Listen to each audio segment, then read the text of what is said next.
ఎన్టీఆర్ జిల్లా విజయవాడలో నిమ్రా నోవా కాలేజీలలో ఏర్పాటు చేసిన స్ట్రాంగ్ రూమ్లలో ఈవీఎంలను భద్రపరిచారు అధికారులు. స్ట్రాంగ్ రూమ్లను జిల్లా కలెక్టర్ ఢిల్లీరావు పరిశీలించారు. కట్టుదిట్టమైన భద్రత మధ్య ఈవీఎంలను భద్రపరిచామన్నారు. సీసీ కెమెరాల నిఘా, కేంద్ర బలగాల పహారాలు ఈవీఎంలను భద్రపరిచినట్టు తెలిపారు. ఈవీఎంల భద్రతపై ఎలాంటి అనుమానాలు అవసరం లేదంటున్న కలెక్టర్ ఢిల్లీరావుతో మా ప్రతినిధి Ashok face to face. 2024 polling ప్రక్రియ చాలా ప్రశాంతంగా కొనసాగింది. ప్రస్తుతం పోలింగ్ ఏదైతే పూర్తయిన తర్వాత బ్యాలెట్లు ఏదైతే ఈవీఎంలు ఉన్నాయో అవన్నీ కూడా స్ట్రాంగ్ రూమ్కు చేరుకున్నాయి. స్ట్రాంగ్ రూమ్లో భద్రపరిచారు. ప్రస్తుతం మనం ఎన్టీఆర్ జిల్లాలో ఉన్నాం. మనతో పాటు మాట్లాడేందుకు ఎన్టీఆర్ జిల్లా కలెక్టర్ ఢిల్లీరావు ఉన్నారు. ఆయన అడిగి తెలుసుకునే ప్రయత్నం చేద్దాం. సార్, ఓవరాల్గా ఎన్నికల ప్రక్రియ ఎలా సాగింది? నిన్న వీటిని భద్రపరిచేందుకు ఎలాంటి చర్యలు తీసుకున్నారు? చాలా స్మూత్గా అయినటువంటి జరిగిందండి. ఎక్కడ కూడా ఎటువంటి లా అండ్ ఆర్డర్ ఇన్సిడెంట్స్ లేవు. ఎక్కడ కూడా ఈవీఎంస్ను ధ్వంసమయ్యావని కానీ, ఎక్కడైనా ఇంజరీస్ అయ్యావని కానీ ఎక్కడ కూడా ఎటువంటి కూడా లేదు. సో ఎలక్షన్ పేపర్స్ అన్నీ కూడా చాలా చక్కగా అయినటువంటి స్మూత్గా అయినటువంటి వచ్చాయి. సో రిసెప్షన్ కూడా చాలా స్మూత్గా అయినటువంటి జరిగింది.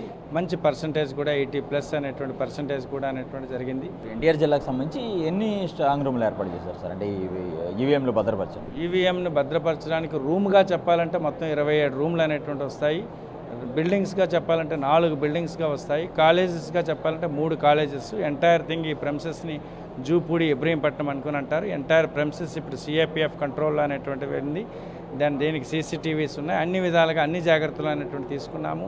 మొత్తం క్యాండిడేట్స్ ఎవరైనా ఒకవేళ రావాలనుకున్నంటే క్యాండిడేట్స్ కూడా అనేటువంటి మానిటర్ పెట్టి వాళ్ళు కూడా రెగ్యులర్గా ఎప్పుడైనా రావాలని చూసుకోవచ్చు. రెగ్యులర్గా తహసీల్దార్స్ డ్యూటీని పెట్టాము. రిటర్నింగ్ అధికారులు రెగ్యులర్ రావాలి. పోలీస్ ఎలాగా సెక్యూరిటీ ఉంటుంది.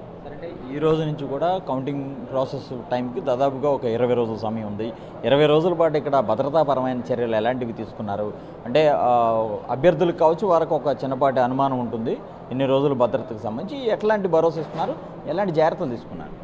ఎస్, కంప్లీట్గా వాళ్ళ సమక్షంలోనే సీలింగ్ జరిగింది. కంప్లీట్గా వాళ్ళు చూసుకున్నారు. దాంట్లో అనేది పవర్ అనేటువంటిది మన కంట్రోల్లో బయటకు తీసాం కాబట్టి దానికి 2 తాళాలు వేసాము. ఒక తాళం కలెక్టర్ రిప్రజెంటేటివ్ దగ్గర ఉంటుంది, ఒక తాళం అనేది ఆర్ఓ దగ్గర ఉంటుంది. ఎంటైర్ బిల్డింగ్ అంతా కంట్రోల్గా సెంట్రల్ ఆర్మ్డ్ పోలీస్ ఫోర్స్ దగ్గర ఉంటుంది. బయట మన సివిల్ పోలీస్ కంట్రోల్లో ఉంటుంది. సీసీటీవీస్ అనేటువంటి ఉన్నాయి. ఆ సీసీటీవీస్లో ఎవరు వస్తున్నారు, ఎవరు వెళ్తున్నారు అనేటువంటిది క్లియర్గా ఉంటుంది. Then above all executive magistrate రెగ్యులర్గా విజిట్ చేయాలా. ఆల్ దీస్ మెజర్స్ అనేటువంటి అన్నీ ఉన్నాయి. ఇది ఇక్కడ ఉన్న సమాచారం. మొత్తం ఎన్టీఆర్ జిల్లాకు సంబంధించి దాదాపుగా అన్ని చోట్ల కూడా ఈవీఎంలను కూడా స్ట్రాంగ్ రూమ్కు చేరుకున్న పరిస్థితి. స్ట్రాంగ్ రూమ్ వద్ద పటిష్టమైన భద్రత ఏర్పాటు చేశారు. ఏమాత్రం ఇబ్బంది లేకుండా, అంటే 20 రోజుల దాకా సమయం ఉంది కాబట్టి కౌంటింగ్కి ఈలోపు ఎలాంటి ఇబ్బందులు లేకుండా పూర్తిగా కేంద్ర బలగాల నిఘా మధ్యలో ఈ ఏదైతే ఈవీఎంలన్నీ కూడా ఇక్కడ భద్రపరిచామని చెప్పి కలెక్టర్ ఢిల్లీరావు తెలియజేస్తున్న పరిస్థితి కనబడుతుంది. కెమెరా పర్సన్ వెంకటతో అశోక్, సాక్షి టీవీ, ఇబ్రహీంపట్నం.